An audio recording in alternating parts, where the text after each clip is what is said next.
ரொம்பவும் ஹெல்த்தியான அதே சமயம் அட்டகாசமான டேஸ்ட்டில் முளைக்கீரை கடைசல் செய்முறை பார்த்துடலாமா? செம்ம டேஸ்டியாக இருக்கும். கண்டிப்பாக ட்ரை பண்ணி பாருங்கள். கீரையை மட்டும் ஆஞ்சி தண்ணியில் போட்டுக்கலாம். கீரையை 1க்கு 4 தடவை தண்ணி போட்டு நல்லாவே கழுவிடலாம். ஏன்னா கீரையில் வந்துட்டு மருந்து அடிச்சிருப்பாங்க. சின்ன சின்ன பூச்சி புழுவெல்லாம் இருக்கும். அதே சமயம் மண் நிறையா இருக்கும். 1க்கு 3-4 தடவை நம்ம க்ளீன் பண்ணிவிட்டு ரெடி பண்ணி எடுத்துக்கலாம் கீரையை. ஆஹா ஃப்ளாக்ஸ்ன்னு சொல்லிவிட்டு நான் இன்ஸ்டாகிராம் யூடியூப்னு வச்சுருக்கிறேன். அதில் நிறைய ஹேர் பேக்கு ஃபேஸ் பேக்குன்னு நான் போட்டிருக்கேன். அந்த ஹேர் பேக்கும் ஃபேஸ் பேக்கும் உங்களுக்கு யூஸ்ஃபுல்லாக இருக்கும். கண்டிப்பாக செக் பண்ணி பாருங்கள். ஒரு லைக்கையும் தட்டி விட்டுருங்க. கீரையை நல்லா க்ளீன் பண்ணிவிட்டு ஒரு வடித்தட்டில் போட்டு நம்ம வடிய வச்சுருவோம் கீரையை. ஒரு பாத்திரம் வச்சுக்கிட்டு ஒரு கையளவுக்கு பூண்டு உரித்து போட்டுக்கலாம். பூண்டு நிறையவே போட்டுக்கலாம், ரொம்பவும் நல்லது. ஒரு பெரிய தக்காளி பழம், உங்கள் காரத்துக்கு ஏற்றாப்புல பச்சை மிளகாய், 2 கப்பு தண்ணி விட்டு ஸ்டவ்வை பற்ற வச்சுட்டு ஸ்டவ் வேகமாகவே இருக்கட்டும். கிட்டத்தட்ட ஒரு 15 நிமிஷமாவது தண்ணி கொதிக்கட்டும். பூண்டை நசுக்கி பார்த்திங்கன்னா நல்லாவே மசிஞ்சு வரணும். அந்த ஸ்டேஜில் கீரையை அள்ளி வச்சுக்கலாம்.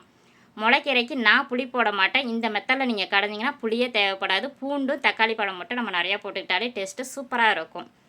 தட்டு போட்டு மூடி வச்சுட்டு கீரைக்கு மேலே தண்ணி கொதித்து வர ஸ்டேஜில் அடி கொடுத்து கீரையை அப்படியே திருப்பி போட்டுருவோம். திருப்பி போடும்போது மேலே இருக்கிற கீரை அடியில் போயிடும். அப்போ இன்னுமே கருக்காமல் கீரை நல்லாவே வெந்துடும். இந்த ஸ்டேஜில் தட்டை போட்டு மூட வேணாம். மூடிட்டிங்கன்னா கருத்து போயிடும். அப்படியே ஒரு 10 நிமிஷம் அப்படியே ஒரு கொதி வந்ததும்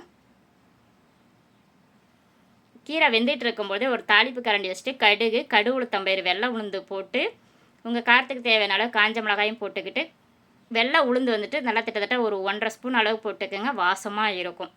இந்த ஸ்டேஜில் எடுத்து பார்த்திங்கன்னா கீரையோட தண்டு வந்து ஒரு நல்லா மசிஞ்சு வர்ற அளவுக்கு மசிஞ்சால் நல்லா வெந்திருக்கும். ஸ்டவ் ஆஃப் பண்ணிவிட்டு உடனே வடிகட்டிடலாம். இதே சட்டியிலே இருந்தீங்கன்னா இன்னும் வெந்துடும். அப்போ இன்னமும் கருத்து போயிடும், டேஸ்ட்டுமே மாறிடும். உடனே வடிகட்டி வச்சுக்கிட்டு கீரை கடையிற சட்டியில் தாளிப்பையும் போட்டுக்கிட்டு கீரையும் போட்டுக்கிட்டு உப்பும் போட்டுக்கிட்டு மற்ற வச்சு கடன்னு கடைஞ்சிரும். வெள்ளை உளுந்தும் கீரையும் ஒன்று சேர நல்லா கடையணும். வெள்ளை உளுந்து கூட அதில் நம்ம கண்ணுக்கே தெரியக்கூடாது. வெள்ளை உளுந்து கிட்டத்தட்ட 1.5 ஸ்பூன் போட்டுக்கிட்டிங்கன்னா எலும்புக்கும் ரொம்ப நல்லது. வாசமாகவும் இருக்கும். கமன்னு இருக்கும் கடையும் பொழுதே. இந்த அளவுக்கு நல்லா கைவிடாமல் கடைஞ்சிரும். சுட சுட சாதத்தில் இந்த கீரையை போட்டு பெரட்டி சாப்பிட்டிங்கன்னா அமிர்தமாக இருக்கும். லஞ்ச் பாக்ஸ் எடுத்துகிட்டு போகும்போது சுட சுட சாதத்தில் இந்த கீரையை போட்டு தலை கிண்டி எடுத்துகிட்டு போய் மதியம் நம்ம சாப்பிடும்போது சூப்பராக இருக்கும். சைட் டிஷ்ஷு நீங்கள் என்ன வேணாலும் வச்சு சாப்பிட்லாம்.